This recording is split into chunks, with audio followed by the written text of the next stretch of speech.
بعثت نبوی صلی اللہ علیہ وآلہ آلہ وصحبہ وسلم سے کم و بیش 700 اور بعض روایات کے مطابق 900 سال پہلے یمن کے حمیری خاندان میں ایک بادشاہ گزرا ہے. اس کا نام ابو کریب طبہ اوسط اسعد الکامل حمیری تھا. اس کے والد کا نام مالکی کرب تھا. اسی نسبت سے اس کے نام کے ساتھ کرب کا لفظ آیا ہے. حمیر علاقے کا رہنے والا تھا اور سبا کے بیٹے حمیر کی اولاد میں سے تھا، اسی لیے حمیری کہلایا. جس طرح ایران کے بادشاہوں کو کسرا کہا جاتا تھا، روم کے بادشاہوں کو قیصر، مصر کے بادشاہوں کو فرعون، بابل کے بادشاہوں کو نمرود، اسی طرح یمن کے بادشاہوں کو طبہ کہا جاتا تھا. طبہ کا تذکرہ قرآن و حدیث میں بھی ملتا ہے. یہ بادشاہ طبہ اوسط ہے جس نے آتش پرستی چھوڑ کر دین ابراہیمی اختیار کیا اور آخر دم تک اسی پر قائم رہا. 326 سال حکومت کی، 15 سال کی عمر میں پہلی جنگ لڑی اور فاتح ہوا. اس کے دور میں عدل و انصاف کا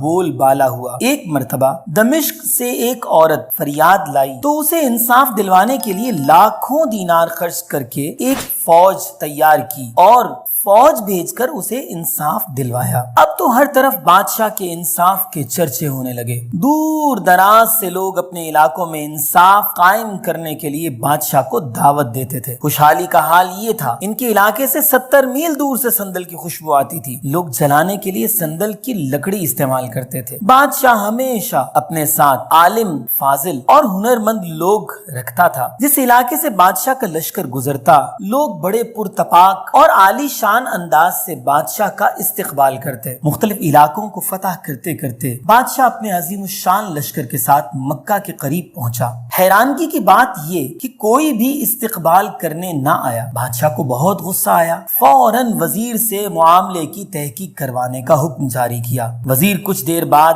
حزیل بن مدلقہ کی جماعت کے 2 لوگوں کو بادشاہ کے دربار میں لے آیا. ان دونوں کا ارادہ تھا کہ بادشاہ کو حملے پر ابھارا جائے تاکہ اللہ کے مقدس گھر کو تباہ کرنے کا ارادہ کر کے بادشاہ خود تباہ و برباد ہو جائے اور یوں اہل مکہ کی اس سے جان چھوٹ جائے. چنانچہ انہوں نے بادشاہ کو بتایا کہ یہاں مکہ شہر میں ایک مقدس گھر ہے جس میں بے شمار سونا چاندی اور قیمتی اشیاء بھری پڑی ہیں. لوگ اس کی بڑی عزت کرتے ہیں اور ہر سال لاکھوں لوگ دور دراز سے اس کی زیارت کے لیے آتے ہیں. تو جب تک یہ گھر قائم ہے لوگوں کو کوئی مرعوب نہیں کر سکتا. یہی وجہ ہے کہ لوگ آپ کے استقبال کے لیے نہیں آئے. بادشاہ کو غصہ تو پہلے ہی تھا. مزید اس نے یہ کیا کہ مکے میں موجود اللہ کے گھر کو گرانے کا حکم جاری کر دیا. اللہ کا کرنا یہ ہوا کہ ادھر بادشاہ نے کعبہ مکرمہ کو گرانے کی نیت کی تو ادھر اس کو ایک بیماری لاحق ہو گئی. عربی میں اس بیماری کو ادال اور انگریزی زبان میں اس کو ٹرمینل النس کہتے ہیں. اس بیماری کو ڈاکٹرز اینڈ سٹیج ڈیزیز بھی کہتے ہیں. طبیبوں نے لاکھ جتن کیے مگر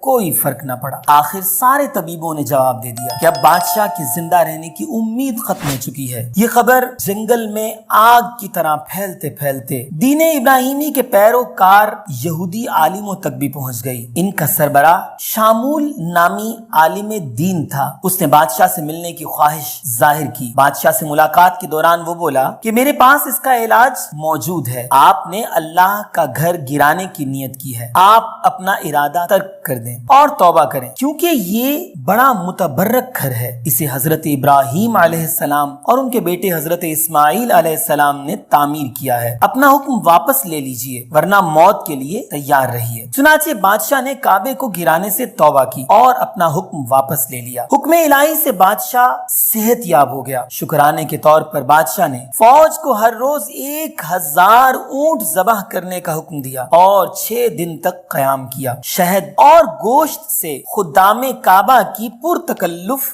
دعوت کی گئی اور عام لوگوں میں کھانا تقسیم کروایا. بادشاہ کو ایک رات خواب آیا جس میں تعظیم کعبہ کے اظہار کی طرف واضح اشارہ موجود تھا. چنانچہ پہلے دن بادشاہ نے اس دور کے مہنگے ترین برانڈ یعنی خصف نامی کپڑے کا غلاف تیار کروایا اور کعبے کی عمارت پر چڑھوایا. دوسری رات پھر خواب آیا کہ اس سے اچھا غلاف دو. چنانچہ دوسرے دن ایک اور قیمتی کپڑا الانتاؤ کا غلاف تیار کروا کے چڑھایا. تیسری رات پھر خواب آیا کہ اس سے بھی اچھا غلاف دو. اب ایک قیمتی کپڑا جس کا نام موافرہ تھا اس کا غلاف تیار کروایا گیا اور کعبے پر چڑھایا گیا۔ اسی طرح چوتھے دن ملاعتو برانڈ کے کپڑے کا غلاف چڑھایا گیا۔ پانچویں دن الوسائل نامی کپڑے سے کعبے کو غلاف دیا اور چھٹے دن الوشیو نامی کپڑے کا غلاف دیا گیا۔ یہ کپڑا اس وقت دنیا کا سب سے مہنگا ترین رنگین ریشمی کپڑا تھا۔ بادشاہ 6 دن تک ہر روز نیا غلاف کعبہ بنوا کر چڑھواتا اور ہر روز طواف کعبہ کرتا۔ سیرت ابن حشام کے مطابق کعبے میں جانے اور باہر آنے کے لیے 2 راستے تھے، لیکن ان پر دروازہ نہ تھا۔ اسی بادشاہ نے بہترین لکڑی سے کعبہ معظمہ پر پہلا دروازہ بنوا کر نصب کروایا، پھر اس پر قفل یعنی تالا لگوا کر اس کی چابی بنوائی اور یہاں سے واپس جاتے ہوئے قبیلہ جرہم کو اس کی چابی دی۔ یوں حضرت طباع اوسط ابو کرب اسعد الکامل حمیری رحمت اللہ علیہ وہ پہلے شخص تھے جنہوں نے کعبہ معظمہ کو غلاف دیا اور اس کا دروازہ بنوایا اور اس کی چابی بنوائی۔